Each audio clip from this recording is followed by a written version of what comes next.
यो स्थिति उत्पन्न हुनुमा अरू कोही होइन, नेपाल कम्युनिस्ट पार्टी एमालेका अध्यक्ष रहनुभएका केपी शर्मा ओलीजी, उहाँ नै सबै कामको निम्ति, सबै वितण्डाको निम्ति, यो सबै अवस्थाको निम्ति, पार्टीभित्र विग्रहको निम्ति उहाँ जिम्मेवार हुनुहुन्छ कि हुनुहुन्न? यसको निम्ति हामीले तथ्य र प्रमाण चाहिन्छ भने एक बारी तथ्य र एक बारी प्रमाणहरू छन्। पुरानो इतिहासको कुरा गर्ने हो भने कमरेड राधाकृष्ण मेनालीलाई दिने हो भने उहाँले 2 घण्टा व्याख्या गर्न सक्नुहुन्छ। कमरेड मुकुन्द नेउपानेले बताउन सक्नुहुन्छ। मोहनचन्द्र अधिकारी र केपी ओली 2030 सालमा म विराटनगरमा बस्दाखेरि 2 महिना बस्नु भएको थियो। मैले रौतहट जिल्लामा लगेपछि त्यहाँबाट गिरफ्तार भएर जेल जानु भएको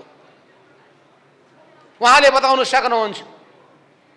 अझै भन्नुहुन्छ भने कमरेड मुकुन्द नेउपाने जो झापा आन्दोलनमा लागिएको योद्धा, त्यहाँबाट मोरङ आउनुभयो र पहिलो मेरो भेट भएका पुराना योद्धा मध्ये कमरेड मुकुन्द नेउपाने हुनुहुन्छ। उहाँहरूले अहिले यहाँ उपस्थित भएको छ कमरेड नरेश खरेल, कमरेड धनेन्द्र बस्नेत, झापा आन्दोलनका अरू योद्धाहरू। उहाँहरूले भन्न सक्नुहुन्छ जेलमा सँगसँगै बस्नुभएका योद्धाहरूले, सेन्ट्रल जेल होस् या नक्कु जेल बस्ने योद्धाहरूले भन्न सक्नुहुन्छ ती विषयमा म जान चाहन्न। उहाँको चिन्तन कस्तो छ, उहाँको व्यवहार कस्तो छ, उहाँको कार्यशैली कस्तो छ, कस्तो रहँदै आएको छ, यस बारेमा पर्याप्त अनुभव सुनाउने योद्धाहरू हाम्रो सामु हुनुहुन्छ। त्यसो हुनाले म त्यति लामो समय तपाईको लिन चाहन्न, किन हामी सबैलाई थाहा छ समय जहिले पनि थोरै हुँदो रहेछ, जिज्ञासा जहिले पनि धेरै हुँदो रहेछ। तर हामीले 2 दिनमा यो राष्ट्रिय भेलालाई सम्पन्न गर्नुपर्नेछ। यत्रो ठुलो उपस्थिति छ, यसलाई व्यवस्थापन गर्ने कुरा सजिलो छैन। यस्ता व्यवस्थापनमा जुट्नुभएका सम्पूर्ण म स्वयंसेवक र सबै कमरेडलाई धन्यवाद दिन चाहन्छु। तपाईले ठाउँको व्यवस्थापन गर्नुभयो र राम्रो ढङ्गले सञ्चालनको वातावरण बनाइदिनु भएको छ। र हामी आज कतिपयले यो त सम्भवै छैन भनिरहेका थिए, कतिपय सूचना पनि फेक सूचना जारी गरिरहेका थिए। त्यो पनि कमरेड योगेश भट्टराईको हस्ताक्षरको नक्कली कागज टाँसेर के भनेका थिए भने कि अहिले 4 र 5 गतेको भेला स्थगित गरिएको छ।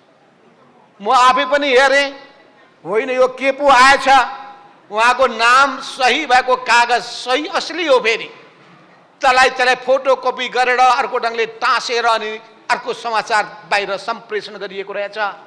त्यसै मान्छेले भनेका रहन्छन् कि यो साइबर स्यालहरू अहिले पनि जिउँदै रहेछ।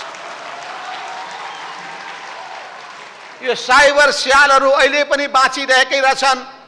हिजो मात्रै नेकपा हुँदाखेरि थियो होला भनी ठानेको त अब नेकपा एमाले पुनर्जीवन पाइसकेपछि सबै हराएर गएको होला भनेको त त्यस्तो रहेनछ। साइबर स्यालदेखि होशियार, भोलि फेरि यस्तै खालका गलत सूचनाहरू जानेछन्, यस्तै गलत सूचनाहरू सम्प्रेषण गरिनेछन्, समाचारहरू आउनेछन्। अनि त्यसपछि तपाईहरूलाई अलमलमा पार्नेछ। कुनै किसिमको अलमलमा पर्नुपर्ने आवश्यकता छैन। अनि उनीहरूले भन्नेछन् यिनै नेताहरू आपसमा लड्न थाले भनेर फेरि समाचार त्यो लानेछन्। यस्ता कुनै पनि भ्रमपूर्ण समाचारमा तपाईहरू नपर्नु होला, किन यो लडाई पदको लडाई होइन, यो सिद्धान्तको लडाई हो, यो नीतिको लडाई हो, यो विधिको लडाई हो, यो पार्टी निर्माणसँग जोडिएको लडाई हो।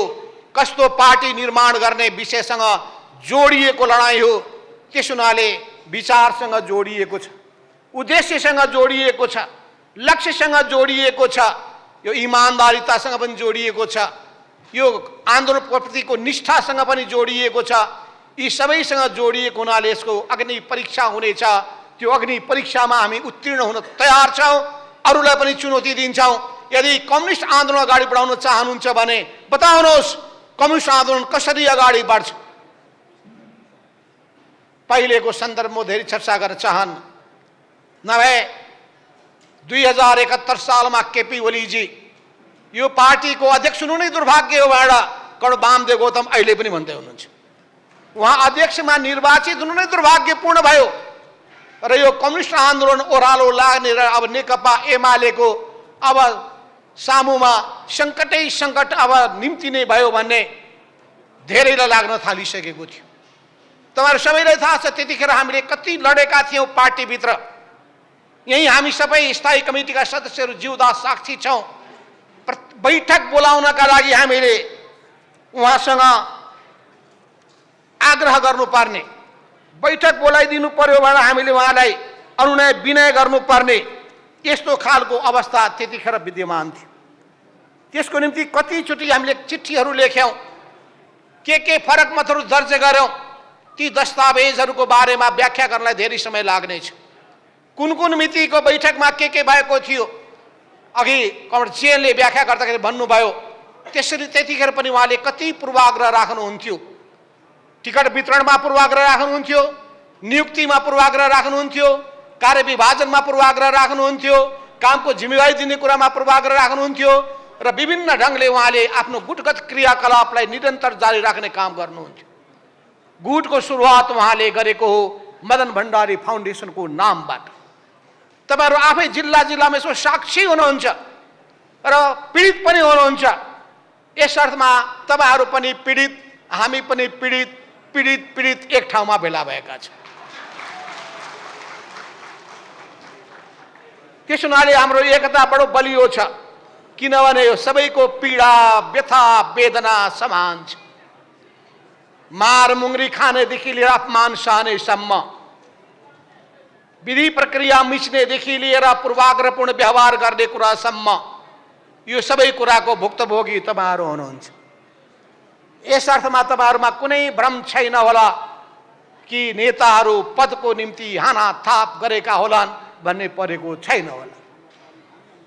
यस अर्थमा हामीले उठाइरहेको कुरा के हो भने कम्युनिस्ट पार्टी कस्तो हुनु पर्दछ र कम्युनिस्ट पार्टी कसरी चलाउनु पर्दो रहेछ, कम्युनिस्ट पार्टी निर्माण गर्ने कुरा नै एउटा नयाँ बहसको विषय बनेको छ। त्यस हुनाले 71 सालदेखि 2074 को चैत वैशाखसम्म हामी तत्कालीन समयमा नेकपा एमालेको विभिन्न तहमा संगठित थियौं, क्रियाशील थियौं र तपाईलाई थाहा छ 3 वर्षसम्म पनि पार्टीका कमिटीहरू बनेनन्। केन्द्रीय निकाय सल्लाहकार कमिटीले पूर्णता प्राप्त गरेन। ज्येष्ठ कम्युनिस्ट मञ्च भनेको बन्दै बनेन। अनि विभिन्न व्यक्तिहरूलाई संगठित गर्नुपर्ने, परिचालित गर्नुपर्ने काम हुँदै भएन। आग्रह पूर्वाग्रह राखिएको थियो। त्यसपछि 2075 को जेठ 3 गते पार्टी एकीकरण भयो। पूर्व नेकपा एमाले र त्यसपछि पूर्व नेकपा माओवादी मिले, नयाँ पार्टी बन्यो, नयाँ जोश जाँगर पलायो। अब त पार्टी राम्रो ढङ्गले अघि बढ्ला भन्ने आशा जागेर आयो। त्यो जागेर आउन पाएको छैन। पहिलो गाँसमै ढुङ्गा सुरु भयो। पहिलो गाँसमा ढुङ्गा के भयो भने भएको सहमतिको उल्लङ्घन गर्दै केन्द्रीय कमिटीमा ल्याउन सहमति भएको मान्छेको नाम बिचैमा काटियो। सहमति नभएका 2 जना व्यक्तिलाई केन्द्रीय कमिटीको आमन्त्रित सदस्यबाट थपेर सर्कुलर जारी गर्ने काम गरियो। हामीले सुरुमै विरोध गर्यौं। यो स्थिति त कहिल्यै पनि थिएन। निर्णय भन्दा बाहिर गएर गरिने काम मान्न सकिँदैन भनेर विरोध गर्दै आयौं। विरोधको र विवादको यी श्रृङ्खला लामो छ। म ती सबैको बारेमा धेरै व्याख्या गर्न चाहन्न। मैले यति भन्न चाहन्छु कि सुरुदेखि नै 2075 सालको भदौ 25 गते अनि त्यसपछि असोज 5 गते, भदौ 2 गते, त्यसपछि कार्तिक 19 गते, असोजको 12 गते, भदौको 26 गते यी प्रत्येक मितिहरू हामीसँग छन्। कसरी हामीले के विषयमा बहस गर्यौं, विवाद गर्यौं, हामीले विषय उठायौं र ती सबै विषय केसँग जोडिएको थियो थाहा छ? बैठक बस्नु पर्यो। बैठकै नबस्ने, कार्यसूचीको बारेमा जानकारी हुनु पर्यो, कार्यसूची नदिने, बसेर छलफल पर्याप्त छलफल हुनु पर्यो, छलफलै गर्न नदिने, उहाँको एकहोरो भाषण सुनेर हामीले बस्नुपर्ने, उहाँको प्रवचन सुनेर अरू कसैको राय विचार अनुभव सल्लाह लिनुपर्ने कुनै आवश्यकता महसुस नगर्ने अनि भएको निर्णयको इमानदारीसाथ पालन गर्नु पर्यो। यी भएनन्। कोभिडको महामारीको बारेमा पार्टीको कमिटीमा छलफल गर्नु पर्यो। कसरी प्रभावकारी रूपमा हामी जान सक्दछौँ, सरकारको प्रभावकारितालाई, जनताको हितको कामलाई कसरी प्रभावकारी बनाउन सक्छौँ भनेर प्रश्न उठाउँछौँ। उहाँ कुरा गर्न छलफल गर्न तयारै हुनुहुन्न। कस्तो समाजवादको नेपाली मोडेल हुन सक्दछ भन्ने बारेमा छलफल गरौँ भन्छौँ, तयारै हुनुहुन्न। यी जम्मै कस्तो विधेयक ल्याउने भन्ने कुरा, संसदभित्र सरकारले कस्तो नीति ल्याउने भन्ने कुराहरू, अन्तर्राष्ट्रिय नीतिसँग जोडिएका विषयवस्तुहरू, त्यसबारेमा सबै छलफल गरौँ।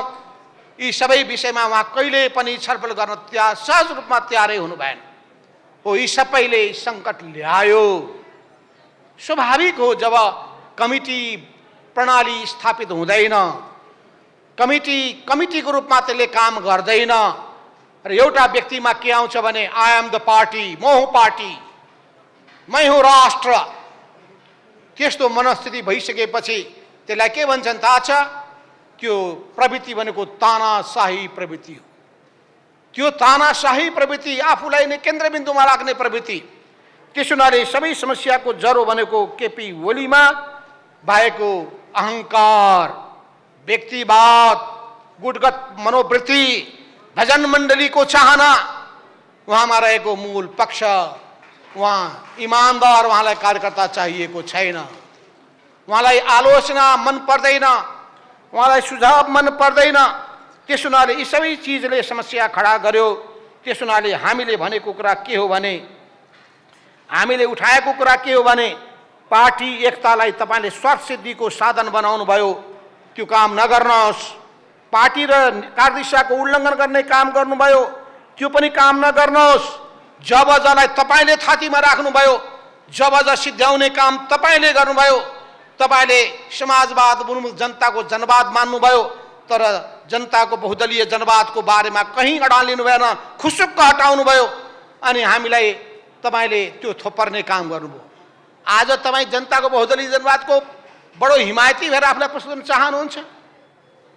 तपाईँ आज आएर मदन भण्डारीको विरासत हामीले थामेका छौँ एउटा नक्कली कुरा गर्न खोज्नु भएको छ। यस्ता भ्रममा तपाईँहरू कोही नपर्नु होला। त्यसै गरी हामीले भन्यौँ, उहाँले तेस्रो कुरा भनेको विधि पद्धतिको सधैँ उल्लङ्घन गर्नुभयो, सङ्गठनात्मक सिद्धान्तको उल्लङ्घन गर्नुभयो, पार्टीको निर्णय र सहमतिको पालना गर्नु भएन, त्यसको उल्लङ्घन गर्नुभयो। सहमतिको सधैँ रटान लगाउने तर स्वेच्छाचारी व्यवहार गर्दै आउनुभयो अनि जबजको नारा लगाउँदै निरङ्कुश प्रवृत्ति देखाउनु भयो र जबजको कुरा गर्ने, राष्ट्रिय पुँजीको विकासको गफ चाहिँ गर्ने तर दलाल पुँजीवादको सेवा गर्नुभयो, विदेशी तत्त्वको सेवा मात्रै गर्नुभयो। पार्टीको लोकप्रियता र कामलाई आफ्नो एकल बहादुरी र लोकप्रियताको रूपमा बुझ्नुभयो। आफ्नो गल्तीको दोष अरूलाई थोपर्ने सधैँभरि प्रयास गर्नुभयो, सधैँभरि पूर्वाग्रही एवं पक्षपातपूर्ण व्यवहार गर्नुभयो र अरूप्रति असहमतप्रति निषेधात्मक व्यवहार गर्नुभयो। तपाईँ एकताको कहिले पनि पक्षपाती हुनु भएन। झुट र अभिव्याख्याको खेती गर्नुभयो सधैँभरि र एकअर्कालाई नेताहरूलाई लडाउने भिडाउने काममा, एकअर्काको बिचमा भ्रम पैदा गर्ने काममा, यही काममा जुटिरहनु भयो। सरकारी ओहदा र साधन स्रोतको चरम दुरुपयोग गर्नुभयो। यस अर्थमा उहाँमा वास्तवमा उहाँले हुँदा उहाँको व्यक्तिवाद कतिसम्म भयो भने आफ्नो कुर्सी, प्रधानमन्त्रीको कुर्सी बचाउनका लागि संविधानलाई नै उहाँले अपव्याख्या गर्नुभयो र त्यसलाई समाप्त पार्ने कोसिस गर्नुभयो, संविधान विरोधी काम गरेर। यसरी पार्टी निर्णय र सहमति भएकाहरूको पनि विपरीत काम गर्न थाल्नुभयो। यस अर्थमा उहाँमा सुरुदेखि गुट सञ्चालन गर्ने गुटगत प्रवृत्ति विद्यमान भयो। उहाँमा समाजवादको गन्तव्यमा जाने कुनै चिन्तक देखिँदैन, सामाजिक आर्थिक रूपान्तरणको चाहना र सङ्कल्प भएको देखिँदैन। यी सबै कुराहरूको सन्दर्भमा आज हामी छलफल गर्नेछौँ कमरेडहरू। आज हामी छलफल गर्नेछौँ र यो पछिल्लो सन्दर्भमा कमरेड जेएन खनाल कमरेडले र कमरेड अष्टलक्ष्मी साक्यले बताइसक्नु भएको छ। पछिल्लो समयमा जब सर्वोच्च अदालतले फैसला गर्यो पार्टी एकीकरणलाई मान्दैनौँ भनेर, पुरानो अवस्थामा फर्किनुपर्छ भन्यो, त्यो आफैमा त्यो निर्णय गलत छ। दुईटा सार्वभौम सत्ता सार्वभौम अधिकार भएको पार्टी हामी एकताबद्ध हुन चाहन्छौँ भनेर निर्णय गरे। दुईटैको केन्द्रीय कमिटीले निर्णय गर्यो, एकताबद्ध पनि भयो। एकताबद्ध भइसकेपछि नयाँ कमिटी बन्यो, त्यसलाई निर्वाचन आयोगले मान्यता दियो। त्यसपछि नेपाल राजपत्रमा प्रकाशित पनि भयो। त्यही नाममा पार्टीले चुनावमा भाग पनि लियो। चुनावमा निर्वाचित प्रतिनिधिहरू झन्डै 300 को संख्यामा उपनिर्वाचनबाट चुनिएर पनि आए। त्यसपछि हुँदैन, यो जन्मेको बच्चालाई फेरि गर्भमा फर्काऊ, जन्मिसकेको नयाँ पार्टीलाई मान्दैनौ, पुरानै ठाउँमा मरिसकेको पार्टीमा फर्क भनेर फैसला आयो। सर्वोच्चको फैसला मान्न हामी बाध्य भएको हुनाले ल ठिक छ भनेर हामी त्यहाँ आयौँ। र त्यहाँ आउनु भनेको केपी ओली पनि पूर्व एमालेमा आउनु हो, हामी पनि पूर्व एमालेमा आउनु हो। यो भ्रम नपाले हुन्छ कि हामी केपी ओलीमा गएको र समाहित हुने होइन। किनभने केपी ओलीले दावा गरेका थिए यो नेकपाको प्रथम अध्यक्ष म हुँ, प्रथम अध्यक्ष। संविधानमा लेखेको कहीँ लेखिया छैन प्रथम अध्यक्ष भनेर। एक्लै आफ्नो उहाँ गीत गाएर हिँड्नुपर्छ, प्रथम अध्यक्ष, प्रथम अध्यक्ष। कहिलेको अध्यक्ष प्रथम? सहमति गर्नुभएको छ, दुईटैले पालै पालो अध्यक्षता गर्ने सहमति भएको छ। अनि एक्लै घोषणा गर्दै हिँड्नुपर्छ म प्रथम अध्यक्ष हुँ भनेर। अनि सरकार भनेको आधा आधा कार्यकाल चलाउने भन्नुभएको छ। अनि सिंगै कार्यकाल मैले एक्लै किन सहमति गरेको? हामीले गरेको हो समिति गरेको? खुसुक्क गोप्य रूपमा सहमति गर्ने उहाँ र प्रचण्डले हामीले गरेको हो सहमति। अनि सहमति गरिसकेपछि उल्लङ्घन गर्न पाइन्छ? त्यही हो इमानदारिता, त्यही हो कम्युनिस्टको चरित्र। त्यसो हुनाले हामीले भन्यौँ यसले इमानदारिता नराखेपछि मान्छेले विश्वास गुमाउँछ र सामान्य मान्छेले पनि विश्वास गुमाउँछ। कम्युनिस्ट भएकाहरूको त विश्वास अझै मान्छेले धेरै गरिरहेका हुन्छन्, उसले झन् धेरै ठुलो विश्वास गुमाउँछ। यस अर्थमा हिजोको हामी सन्दर्भमा पनि अहिले जसरी दोष दिन खोजिया छ त्यो बेकारको कुरा हो। उहाँ नै हो दोषी। बरु हामीले के भन्यौँ भन्दाखेरि यो एकीकृत भएको आन्दोलनलाई एकताबद्ध बनाएर लिएर जानुपर्छ। त्यो भएर हामीले कुनै गल्ती गरेका होइनौँ। त्यो बेलामा सहमत भएको विधान अनुरूप जाउँ। हामीले भन्यौँ विधानको आधारमा, पार्टीको राजनीतिक प्रतिवेदनको आधारमा अगाडि बढ्नुपर्छ भन्ने कुरा गरेर केही हामीले गल्ती गरेका हौँ? त्यो निर्णय उहाँले पालन गर्नु पर्दैन? त्यो निर्णयको निम्ति उहाँ पालन गर्न बाध्य मान्छे होइन। तर उहाँले के ठान्नुभयो भने म सबैभन्दा माथि हुँ। पार्टीको विधानले के भन्छ? त्यो नेकपाको विधानले पनि, नेकपा एमालेको विधानले पनि भन्छ व्यक्ति सङ्गठनको मातहतमा हुन्छ। त्यो चाहे जुनसुकै पदमा बसेको मानिस किन नहोस्, त्यो सङ्गठनको मातहतमा हुन्छ। एक। दोस्रो, अलमत बहुमतको मातहतमा हुन्छ। तेस्रो, पार्टीभित्र सबै विषयमा छलफल बहस गरिनु पर्दछ। पार्टीको विधिगत सञ्चालन गर्नुपर्छ। योग्यता क्षमताको सही मूल्याङ्कन गर्नुपर्छ। कार्यकर्ताप्रति कुनै भेदभाव गर्न पाइँदैन, आग्रह पूर्वाग्रह राख्न पाइँदैन। यस अर्थमा सबैप्रति बडो न्यायोचित व्यवहार हुनुपर्छ। यही हाम्रो मान्यता होइन र? यी कुरा गरेर हामीले गल्ती गरेका हौँ? गल्ती गरेका होइनौँ कमरेडहरू। उहाँले पार्टीको विगत समयमा पनि पछिल्लो समयमा पनि एकीकरणको कामलाई अगाडि बढाउनै चाहनु भएन। किनभने यो आन्दोलनमा तहस नहस पार्न, अस्तव्यस्त पार्न खोज्नु भएको रहेछ। त्यस हुनाले कमरेडहरू आज हामी बसेका छौँ यही समस्याको बारेमा छलफल गर्नका लागि र तपाईहरुसँग हामी आपसमा अन्तर्क्रिया गर्नका लागि, तपाईहरुका कुरा सुन्नका लागि, हाम्रो कुरा सुनाउनका लागि, तपाईहरुको मनमा रहेका जिज्ञासाहरू के छन् त्यसलाई सुन्नका लागि र त्यसपछि तपाईहरुका राय विचारहरू विभिन्न विषयमा बताउनका लागि पनि हामी यहाँ भेला भएका छौँ। यो हाम्रो कर्तव्य पनि हो। किनभने अन्योलमा परेका कार्यकर्ताहरू, निराश र हताश भएका कार्यकर्ताले वास्तवमा आन्दोलन जोगाउन सक्दैन र आन्दोलन अगाडि बढाउन सक्दैन। आन्दोलनलाई जोगाउनका लागि, बचाउनका लागि कार्यकर्तामा उत्साह पैदा गर्नुपर्छ, ऊर्जा पैदा गर्न सक्नुपर्छ, सही र गलत के हो त्यो प्रश्न पार्न सक्नुपर्छ, सबै खालको अन्योलताबाट चिर्न मुक्त गर्न सक्नुपर्छ र स्पष्ट दिशाका साथ अगाडि बढ्ने बाटोमा अगाडि बढ्न प्रेरित गर्नुपर्दछ। यस अर्थमा पछिल्लो समयमा जब सर्वोच्च अदालतले दुईटा अलग अलग पार्टी फर्क भनिसकेपछि हामीले आशा गरेका थियौँ। आशा के गरेका थियौँ भने अब नेकपा एमालेको कमिटीको बैठक बस्ला। एउटा खबर पनि आयो, ईश्वर पोखरेल महासचिवको नाममा सचिवालयको बैठक बोलाइएको छ भनेर। र तपाईहरुलाई थाहा छ सचिवालयमा को रहन्छन् भने महासचिव 1, 2टा उपमहासचिव 3 र 5वटा सचिव, 8 जना छन् सचिवालयमा। तर समस्या के पर्यो भने हाम्रो ओलीजीलाई कि 8 मध्ये 4 फेरि हाम्रो समूहका रहेछन्, हाम्रो विचार समूहका परे, 4वटा केपी ओलीका विचार समूहका परेछन्। उहाँलाई त यो पस्दै पस्दैन। आज सुनिहाल्नुभयो तपाईहरुको अन्तर्वार्ता। मलाई म कुनै पनि हालतमा अल्पमतमा पर्ने गल्ती गर्दिन। वाह, पार्टीको विधि म तोड्ने काम गर्दिन भन्नुहुन्न उहाँ। म जसरी भए पनि आफ्नो खुट्टा माथि उचालेर मै हुँ। एउटा थियो नि, 2टा पहलवानहरू कुस्तीमा उत्रेछन्, एउटा हारेछ, लडेछ, उत्तानोचित भइसकेपछि उसले खुट्टा उचालेर भन्छ मेरो खुट्टा त माथि नै छ भनेछ। हारिसकेपछि पनि स्वीकार नगर। त्यस्तो खालको मान्छे केपी ओली। त्यसैले मैले पराजित हुन त जानेकै छैन, पछाडि फर्किन त मैले जानेकै छैन, फेरि त्यही बाटो फेरि म हिँड्ने मैले जानेकै छैन। उहाँका उक्तिहरू छन्, त्यो उक्तिहरू वास्तवमा प्रकाशित भयो भने कामै लाग्ला। केपी ओली उभा छ, के भन्नुभयो जस्तो, कसैलाई के भन्नुभएको छ। त्यसो हुनाले पछिल्लो समयमा हामीले आशा गरेका थियौँ कि फेरि बस्नेछ बैठक, र हामीले मेसेज पनि पठायौँ। हामीले 6वटा कुरा गर्यौँ। पहिलो कुरा, र अहिले पनि हाम्रो कुरा त्यही छ, पहिलो कुरा पूर्व एमाले एकता हुनुभन्दा पहिलेको पूर्व एमालेको संगठनात्मक संरचना अनि त्यसका राजनीतिक वैचारिक मान्यताहरू अनि त्यसका सबै नेतृत्वहरू र सबै सदस्यहरू यथावत रहनेछन्।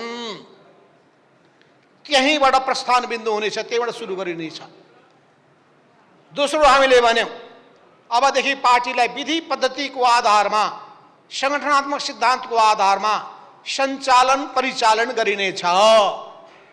तेस्रो कुरा, पार्टीका बैठकहरू कसैका निजी निवासमा हुने छैनन्, सरकारी निवासमा हुने छैनन्, त्यो पार्टी अफिसमा हुनु पर्दछ।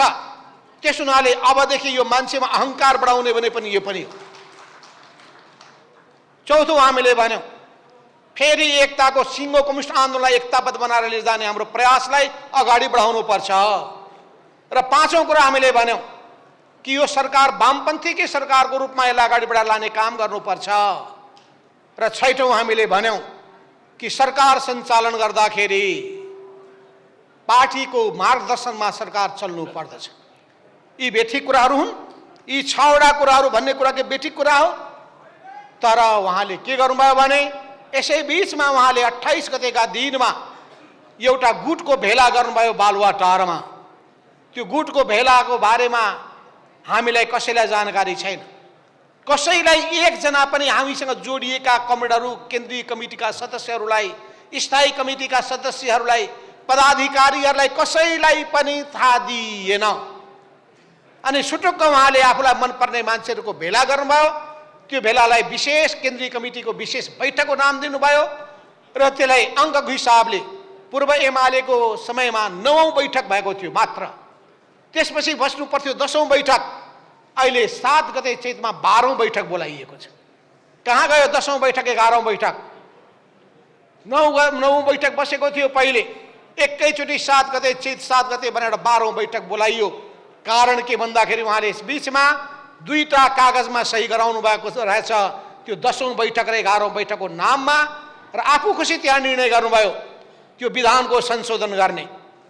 उहाँले निर्णय गर्नुभयो केन्द्रीय कमिटीमा मान्छे थप्ने। उहाँले निर्णय गर्नुभयो पदाधिकारी व्यमयकारी विभाजनमा फेरबदल गरिदिने। अनि भीम आचार्यले उताबाट हटाइदिनु भयो इन्चार्जबाट। अनि यता अष्टलक्ष्मी कमललाई हटाइदिनु भयो इन्चार्जबाट। अनि युवराज गिवाईलाई हटाउनु भयो कर्णाली प्रदेशको इन्चार्जबाट। अनि सुदूरपश्चिममा भीम रावललाई इन्चार्जबाट हटाइदिनु भयो। त्यस्तै सचिव अध्यक्षहरूलाई पनि त्यही ढङ्गले निकाल्नु भयो।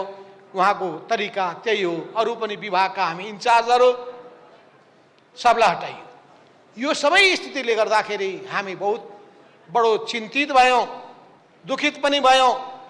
त्यही पनि विभिन्न ढङ्गले कमरेडले संवाद गर्न चाहनुभयो।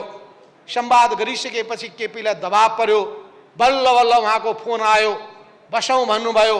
अनि उहाँले मलाई फोन गर्नुभयो, मैले भने हुन्छ बसौँ, बालुवाटार आउनुहोस् भन्नुभयो। म बालुवाटार आउँदिनँ भने। त्यसपछि म पनि बाहिर जान मिल्दैन भन्नुभयो। तपाईँ बाहिर जान मिल्दैन, म बालुवाटार आउन मिल्दैन। त्यसो भइहाल्यो। होइन होइन भेट्नु त भेटौँ भनेपछि त्यसो भए पार्टी अफिस धुम्बाराईमा भेटौँ भनेर मैले राखेँ। त्यो राखेपछि हुन्छ भन्नुभयो। त्यसपछि मैले भने म एक्लै आउँदिनँ भने। किनभने मलाई थाहा छ म एक्लै भेटेँ भने के भन्नुहुन्छ थाहा छ? माधव नेपालले मेरो पद बचाइदिनुहोस् न भन्दै थिए कि अहिले नभए पनि पछि चाहिँ अध्यक्ष पद दिनु भनेर भन्लान्। माधव नेपालले झलनाथ कमरेडको बारेमा त घोर विरोध गर्दै थिए, प्रचण्डको विरुद्धमा आगो ओकेल्दै थिए, आफूसँग भएका सबै योद्धाहरू कोही काम लाग्न छैनन्, गति लाग्छ छैनन् भन्दै थिए भनेर त्यही प्रचार सुरु गर्छ। त्यसो म एक्लै भेट्दिनँ भने। त्यसो भए ल्याउनुहोस् भनेपछि मैले 5 जना कमरेडलाई लिएर गएँ सँगसँगै। अनि 5 जना कमरेड मध्ये कमरेड भीम रावल हुनुहुन्थ्यो, comrade Ghanshyam Bhusal, comrade Surendra Pandey, comrade Gokarna Bista, comrade Raghuji Pant, यो होइन। अनि त्यसपछि सबै कमरेडहरूलाई सबै जानकारी गराइयो।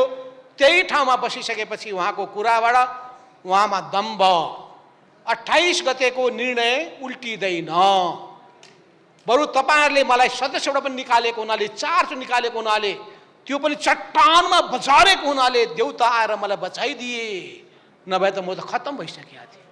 अध्यक्षबाट हटाउनु, खोइ गल्ती महसुस गरेको, तपाईँहरूले गल्ती महसुस गर्नुपर्छ भन्न थाल्नुभयो। भने पूर्व नेकपाको विषय पछि छलफल गरौँला, हाम्रै बिचको पनि विगतको कुरालाई अहिले बहसको विषय नबनाऊ, त्यसलाई बरु हामी एकछिन थाती राखौँ, अहिले नयाँ सिराबाट जाउँ, आपसमा गुनासो नगरौँ, नयाँ अध्याय सुरु गरौँ। हामीले प्रस्ताव राख्यौँ र हामीले भन्यौँ पहिलो प्रस्थान बिन्दु भनेको पुरानो पार्टीलाई यो त्यो ठाउँबाट सुरु गरौँ भन्दाखेरि त्यो सुरु हुन सक्दैन भनेपछि बरु तपाईँहरूले जे गर्नुभएको छ त्यो गल्ती महसुस गर्नुहोस्, मैले जे गरेको छु ठिक गरेको छु भनिसकेपछि अनि त्यसपछि हामी निष्कर्षमा के पुग्यौँ भने केपी ओलीको अहङ्कार दम्बले यो पार्टीलाई छिन्न भिन्न पार्न खोजिरहेको छ। एकताको ढोका सबै बन्द भइसकेको छ। उहाँले यो 4 गतेको भेलालाई स्थगित गर्नुहोस् भन्नुभयो, हामीले भन्यौँ स्थगित गर्छौँ, 4-5 को भेला स्थगित गर्छौँ। यदि तपाईँले 28 गतेको केन्द्रीय कमिटी भनिएको तपाईँको गुटको भेला हो, त्यो भेलालाई जुन कि त्यो अवैधानिक छ, त्यो भेलालाई तपाईँले अवैध घोषणा गर्नुहुन्छ, फिर्ता लिनुहुन्छ, त्यो निर्णयबाट पछि हट्नुहुन्छ भने हामी भेला रोक्न तयार छौँ। त्यति पनि भन्यौँ हामीले। अझै हामीले भन्यौँ कतिपय कुरा त प्रश्न पार्नुपर्ने हुन्छ, राम्रै गर्ला, होइन होइन त्यो त रोक्नुपर्छ, हुन्छ रोकिदिन्छु, तर पहिलो त 28 गतेबाट तपाईँ फर्किनु पर्यो, नभए तपाईँको सम्पूर्ण प्रयत्न के हो भने यो 4-5 गतेको भेला हुन नदिने। 4-5 गतेपछि हामीले राष्ट्रिय भेला गर्दैछौँ, महिलाहरूको राष्ट्रिय भेला, युवाहरूको राष्ट्रिय भेला, विद्यार्थीहरूको राष्ट्रिय भेला, यो सबैलाई रोकिदिने वास्तवमा उद्देश्य त्यो र आफ्नो गुटलाई क्रियाशील बनाउने। तपाईँले थाहा पाउनु भएको छ पूर्व एमाले हुने बित्तिकै, पूर्व एमालेमा फर्किने बित्तिकै उहाँहरूको दूतहरू कहाँ, सेनाहरू कहाँ पुगे भन्दाखेरि विभिन्न जिल्लामध्ये मकवानपुरमा पुगेका थिए। मुनु सिगदेल त्यहाँको अध्यक्ष, पहिलेको पनि अध्यक्ष, पछिल्लो अध्यक्ष पनि, फेरि पुरानो अध्यक्ष भएको अध्यक्ष, उहाँको साइनबोर्ड निकालिदिए, तालचा भाँचे, कुर्सी भाँचिदिए, त्यहाँ अर्को नाम राखे अध्यक्ष फलानु। त्यस्तै स्थिति भयो सुदूरपश्चिममा, भीम रावल इन्चार्ज हटाइदिए, लेखराज भट्टको इन्चार्जको नाम राखे, अनि हाम्रो भानुभक्त जोशीको नाम अध्यक्षबाट फालिदिए, अनि कर्ण थापाको नाम राखेपछि अनि त्यहाँ 100 जनाको जमात गइसकेपछि साथीले प्रतिवाद गर्नुभयो। प्रतिवाद गरेर 200 मान्छे पुगिसकेपछि भागाभाग गरे, अनि फेरि त्यो पार्टीमा त्यो पुरानो साइनबोर्ड फेरि झुन्डियो। पुगे यहाँ तेह्रथुममा पुगे, तेह्रथुम पुगेर पनि त्यहाँ पार्टी अफिस कब्जा गर्न खोज्दाखेरि त्यहाँका जिल्ला अध्यक्षहरू सारा त्यो अफिसमा बस्नुभयो। अफिसमा बसेको 100 जना सहित बसेको देखेपछि उनीहरू माथि जाने हिम्मत गरेनन्। यस्तै धेरै जिल्लाहरूको बारेमा यसपटक अब तपाईँले रिपोर्ट दिनुहुनेछ, यहाँ छलफलमा राख्नुहुनेछ, हामीलाई जानकारी दिनुहुनेछ कुन कुन जिल्लामा त्यस्तो वितण्डाहरू मचाइएको थियो भनेपछि नियत राम्रो देखिएको होइन। त्यस हुनाले कमरेडहरू, म धेरै समय अब लिन चाहन्न, यति मात्रै भन्न चाहन्छु। अहिले पनि हामी मिलेरै अगाडि बढ्न चाहेको छौँ। त्यस हुनाले हाम्रो उद्देश्य के हो भने नेपालको राजनीतिमा कम्युनिस्ट आन्दोलनको जुन हामीले हैसियत प्राप्त गरेका छौँ त्यसलाई जोगाऊँ। पहिले पूर्व एमालेलाई बलियो बनाऊँ, पूर्व एमालेलाई सुदृढ बनाऊँ र सुदृढ बनाउनका लागि विचार हामीले तय गरेका छौँ। 9 महाधिवेशनको विचार, त्यसको दस्तावेजको आधारमा अगाडि बढौँ। त्यो बेलामा पारित गरेका छौँ विधानको मान्यता अनुसार अगाडि बढौँ र हामीले राजनीतिक क्रान्ति सम्पन्न गरिसकेपछि अब आर्थिक सामाजिक क्रान्ति पूरा गर्ने जुन कार्यभार छ त्यो कार्यभारमा लागि परौँ र त्यसरी जसरी हामीले पहिले राजनीतिक क्रान्ति गर्दाखेरि जुन त्याग, तपस्या, बलिदान, निस्वार्थता, इमानदारिता देखाएका थियौँ, कर्तव्यनिष्ठता देखायौँ, सक्रियता देखायौँ, लगनशीलता देखायौँ, समर्पण देखायौँ, त्यसको फेरि पनि आवश्यकता छ। देशभक्तिको भावनाका आधारमा अगाडि बढ्नुपर्ने छ। हामी राष्ट्रिय स्वाभिमानको झन्डा बुलन्द गर्न चाहन्छौँ, किनभने पुराना योद्धाहरूले कम्युनिस्ट आन्दोलनको सुरुवातमै राष्ट्रियताको झन्डा बुलन्द गर्नुभयो। नेपाली कम्युनिस्टहरू देशभक्त छन् भन्ने कुरालाई स्थापित गरिदिनुभयो। पछिल्लो कालमा हामीले लोकतन्त्रको आन्दोलनमा, प्रजातन्त्रको आन्दोलनमा जुट्यौँ र कम्युनिस्टहरू अधिनायकवादी हुन् भन्ने कुरालाई चिर्यौँ। जनताको बहुदलीय जनवादको मूल मर्मर मान्यता के थियो भने पार्टीको लोकतान्त्रिकरण गर्ने, समाजको लोकतान्त्रिकरण गर्ने र राज्य व्यवस्थाको लोकतान्त्रिकरण गर्ने, त्यही उद्देश्यको आधारमा लोकतान्त्रिक शक्तिको रूपमा कम्युनिस्ट पार्टीको पहिचान स्थापित गर्यौँ र हामीले आम गरिब निमुखा निर्धन जनताहरूको पक्षमा दृढताका साथ सामाजिक न्याय सहितको समृद्धिको पक्षमा कम्युनिस्टहरू उत्रिन्छन् भन्ने मान्यताको साथमा अगाडि बढ्यौँ र अहिले पनि हामी समाजवादको यात्रामा जानु छ। त्यो जानका लागि चाहिन्छ सही पार्टी, क्रान्तिकारी पार्टी, ठिक ढङ्गले सञ्चालित मार्क्सवादी सिद्धान्तमा आधारित लेनिनवादी सिद्धान्तको आधारमा चलेको पार्टी। त्यो पार्टी निर्माण गर्ने काम हाम्रो काँधमा छ। केपी ओलीले नगरे पनि हामी गर्छौँ।